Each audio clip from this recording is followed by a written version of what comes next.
ഈശോമിശിഹായ്ക്ക് സ്തുതി. എൻ്റെ പേര് ചിഞ്ചു. ഞാൻ വരുന്നത് പറവൂർ ഏഴിക്കര എന്ന സ്ഥലത്ത് നിന്നാണ്. 2018 ഞാനിവിടെ വന്ന് ഉടമ്പടി എടുത്തതാണ്.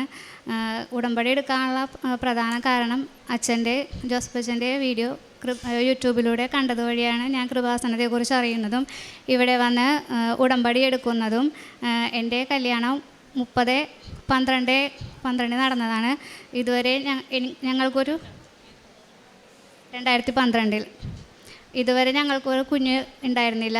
കല്യാണം കഴിഞ്ഞ് 8 വർഷത്തോളമായി. എല്ലാ ഹോസ്പിറ്റലിലും പോകാന്നിടത്തോളം ട്രീറ്റ്മെൻറ്റൊക്കെ ചെയ്തിരുന്നു. ഡോക്ടർമാരൊക്കെ പറഞ്ഞത് വേറെ കുഴപ്പം തന്നെയൊന്നും ഇല്ലെന്നാണ് പറഞ്ഞത്. പക്ഷെ എന്നാലും കുഞ്ഞുങ്ങൾ ഉണ്ടാകുന്നുണ്ടായിരുന്നില്ല. ഇവിടെ വന്ന് ഉടമ്പടി എടുത്തതിന് ശേഷം ഞങ്ങൾക്കൊരു കുഞ്ഞിനെ ലഭിച്ചു. ഹോസ്പിറ്റലിൽ ചെന്നപ്പോൾ അവർ പറഞ്ഞത് IUI ആണ് ലാസ്റ്റ് ചാൻസ്. അത് കഴിഞ്ഞിട്ട് IVF നോക്കാം, ആയില്ലെങ്കിൽ എന്നാണ്. അപ്പോൾ IVF എടുക്കാൻ വേണ്ടി ഞങ്ങൾ സബൈൻ ഹോസ്പിറ്റലിൽ ചെന്നതാണ്. പിന്നെ എനിക്ക് എടുക്കണമെന്ന് താല്പര്യം ഉണ്ടായിരുന്നില്ല. ഞാൻ ഹസ്ബൻഡിനെ വിളിച്ചുകൊണ്ടും പോന്നു. ഞാൻ പറഞ്ഞത് എനിക്കിപ്പോഴും നോർമലായിട്ട് കുഞ്ഞിനെ മാതാവ് തരും, ഞാൻ ഉടമ്പടി എടുത്തതാണ് എന്നെനിക്ക് കുറച്ച് വിശ്വാസമുണ്ടായിരുന്നു. അതുകൊണ്ട് തന്നെ ഞാൻ അവിടെ നിന്ന് IVFനുള്ള ട്രീറ്റ്മെൻറ്റ് ചെയ്യാതെയാണ് പോകുന്നത്. തിരിച്ച് വീട്ടിൽ വന്ന് 2021 ഞാൻ പ്രഗ്നൻ്റായി. നേർച്ച വസ്തുക്കളും ഇവിടെ നിന്ന് തന്ന ഉടമ്പടി തൈലം ഞാൻ സ്ഥിരമായി എൻ്റെ വയറ്റത്ത് വെച്ച് കുരിശ് വരച്ച് പ്രാർത്ഥിക്കുമായിരുന്നു. മാതാവേ, ഞങ്ങൾക്കൊരു കുഞ്ഞിനെ തരണമെന്ന്. അതുപോലെ തന്നെ ഉപ്പും കഞ്ഞി ഫുഡിലൊക്കെ ഇട്ട് കഴിക്കുമായിരുന്നു. അതിൻ്റെ ഫലമാണ് ഞങ്ങൾക്ക് മാതാവ് ഒരു കുഞ്ഞിനെ നൽകി അനുഗ്രഹിച്ചത്. 2022 4-ാം മാസം ഞങ്ങൾക്കൊരു പെൺകുഞ്ഞിനെ ലഭിച്ച് മാതാവ് തന്ന് ഞങ്ങൾക്ക് അനുഗ്രഹിച്ചു. എൻ്റെ മോൾക്കിപ്പോൾ 3 വയസ്സായി. 3 വയസ്സാകുമ്പോൾ ഇവിടെ വന്ന് മാതാവിനോട് നന്ദി പറയാമെന്നാണ്, മോളെയും കൂട്ടി ഇവിടെ കൊണ്ട് നന്ദി പറയാമെന്നാണ് ഞാൻ പറഞ്ഞത്. അവളെ കൊണ്ട് സംസാരിക്കാറാകുമ്പോൾ അവൾ മാതാവിനെ നന്ദി പറയാമെന്ന് പറഞ്ഞിരുന്നു. അതുകൊണ്ട് തന്നെയാണ് ഞാൻ ഇത്ര ലേറ്റായത് വരാൻ വേണ്ടിയിട്ട്. അതുകൂടാതെ എനിക്ക് 1 വർഷത്തോളമായി പനിയും കൈകാല വേദനയൊക്കെ വരുമായിരുന്നു. പാരസെറ്റാമോൾ സ്ഥിരം കഴിക്കുമായിരുന്നു. ഹോസ്പിറ്റലിൽ പോയപ്പോൾ കഴിക്കുമ്പം മാറും, അത് കഴിയുമ്പോൾ പിന്നെയും വരുമായിരുന്നു. അത് കഴിഞ്ഞ് ഇവിടെ വന്ന് ഉടമ്പടി എടുത്തതിന് ശേഷം ഞാൻ സ്ഥിരമായി പ്രാർത്ഥിക്കുമായിരുന്നു മാതാവിൻ്റെ. അതുകൊണ്ട് തന്നെ എനിക്ക് 1 വർഷത്തോളം ഉണ്ടായിരുന്നു, അത് മാറിക്കിട്ടി. അതുപോലെ തന്നെ എൻ്റെ അനിയത്തിക്ക് കല്യാണത്തിന് മുമ്പ് അവർക്ക് സ്ഥലമുണ്ടായിരുന്നു, പക്ഷേ എന്നാലും വീട് വയ്ക്കാൻ പറ്റുന്നുണ്ടായില്ല. എന്തൊക്കെ ശ്രമിച്ചിട്ടും അവിടെ ഇവിടെയൊക്കെ എന്തൊക്കെയോ പോരായ്മകളുണ്ടായിരുന്നു. പൈസയുടെ കുറവ്, അതേപോലെ സ്ഥലത്തിന് എന്തൊക്കെയോ പ്രശ്നങ്ങളൊക്കെ ഉണ്ടായിരുന്നു. അങ്ങനെ നീണ്ടു പോകുമായിരുന്നു. കല്യാണം കഴിഞ്ഞപ്പോൾ 10 വർഷമായി. 9-ാം വർഷത്തിലാണ് അവൾ വീട് വെച്ചത്.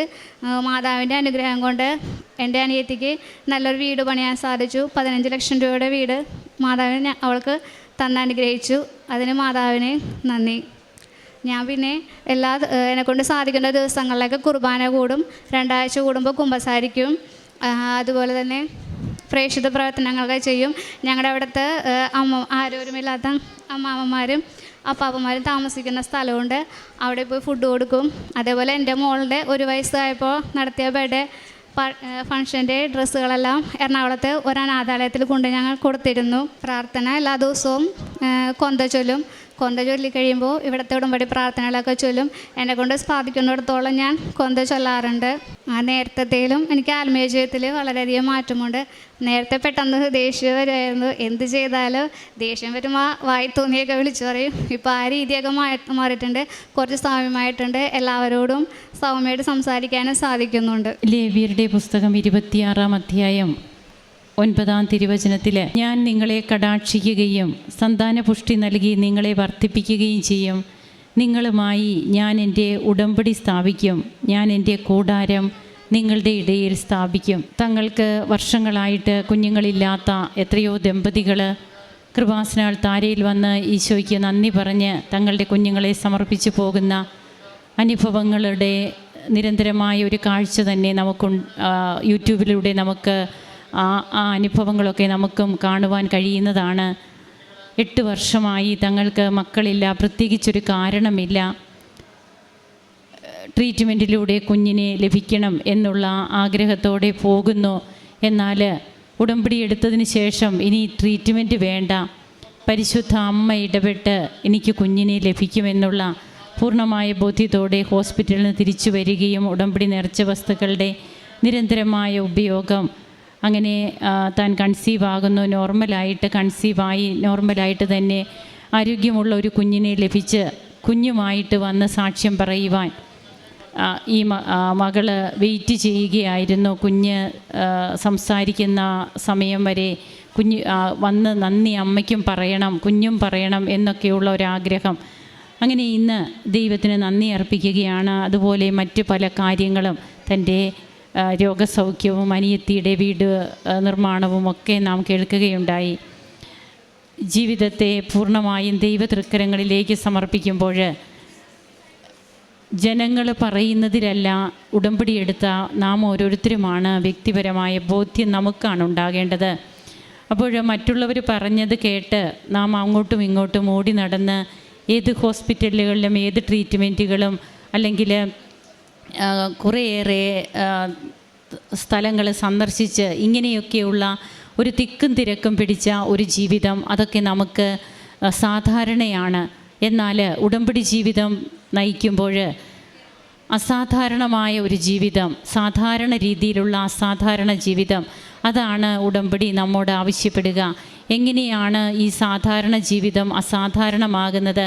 അത് കാരുണ്യ പ്രവർത്തനങ്ങൾ, പ്രേക്ഷിത പ്രവർത്തനം, അന്ന് വരെയും ചെയ്തിട്ടില്ലാത്ത പല കാര്യങ്ങളും, അതുപോലെ ഇതിനു മുമ്പൊക്കെ നമ്മുടെ വ്യക്തിപരമായി നമുക്കുള്ള പല കാര്യങ്ങളും, സ്വഭാവത്തിൻ്റെ പ്രത്യേകതകൾ, അതൊക്കെ നമുക്ക് അറിയാമെങ്കിലും നാം അതിനോടൊന്നും അധികം അതായത് താല്പര്യം കാണിക്കാതിരുന്ന നിമിഷങ്ങളൊക്കെ ആകാം നമ്മുടെ ജീവിതത്തിൽ ഉണ്ടായിക്കൊണ്ടിരിക്കുന്നത്. എന്നാൽ ഉടമ്പടി എടുത്ത് ഒരു വിശുദ്ധിയോടെയുള്ള ഒരു ജീവിതമാണ് ഉടമ്പടിയുടേത് എന്ന് ബോധ്യപ്പെട്ട് കഴിയുമ്പോൾ, അങ്ങനെ വ്യക്തിത്വ വിശുദ്ധീകരണത്തിനായിട്ട് അനുസരിക്കാൻ സന്നദ്ധരെങ്കിൽ നിങ്ങൾ ഐശ്വര്യം ആസ്വദിക്കുമെന്ന് യെശയ്യാ പ്രവാചകൻ്റെ പുസ്തകത്തിൽ തിരുവചനങ്ങൾ അരുളി ചെയ്യുന്നു. അതുപോലെ പിന്നീട് അങ്ങോട്ട് വ്യക്തികൾ അവരുടെ ജീവിതത്തെ കർത്താവിൻ്റെ മുമ്പിൽ തങ്ങളെ തന്നെ നിർത്തിക്കൊണ്ട് പുതിയൊരു ജീവിതത്തിനായി പ്രയത്നിക്കുന്നു. ആ ജീവിതം പൂർത്തീകരിക്കാനായിട്ട് പരിശ്രമിക്കുന്നു. അങ്ങനെ തങ്ങൾക്ക് ലഭിച്ച കുഞ്ഞുമായിട്ട് ഈ മക്കൾ ഇവിടെ വന്ന് നന്ദി പറയുമ്പോൾ നമുക്കും ദൈവത്തെ മഹത്വപ്പെടുത്താം. കരങ്ങളടിച്ച് ഈശോയ്ക്കും അമ്മയ്ക്കും നന്ദി പറയാം. അത്യപൂർവ ദൈവാനുഭവങ്ങൾ ഇനി നിങ്ങൾക്കും സ്വന്തം. ഈ യൂട്യൂബ് ചാനൽ ഇതുവരെ സബ്സ്ക്രൈബ് ചെയ്തിട്ടില്ലെങ്കിൽ ഇപ്പോൾ തന്നെ സബ്സ്ക്രൈബ് ചെയ്യുക. ഈ വീഡിയോ ഇപ്പോൾ തന്നെ നിങ്ങളുടെ സുഹൃത്തുക്കൾക്ക് ഷെയർ ചെയ്തുകൊണ്ട് കർത്താവിൻ്റെ പ്രേക്ഷിതരാകുക.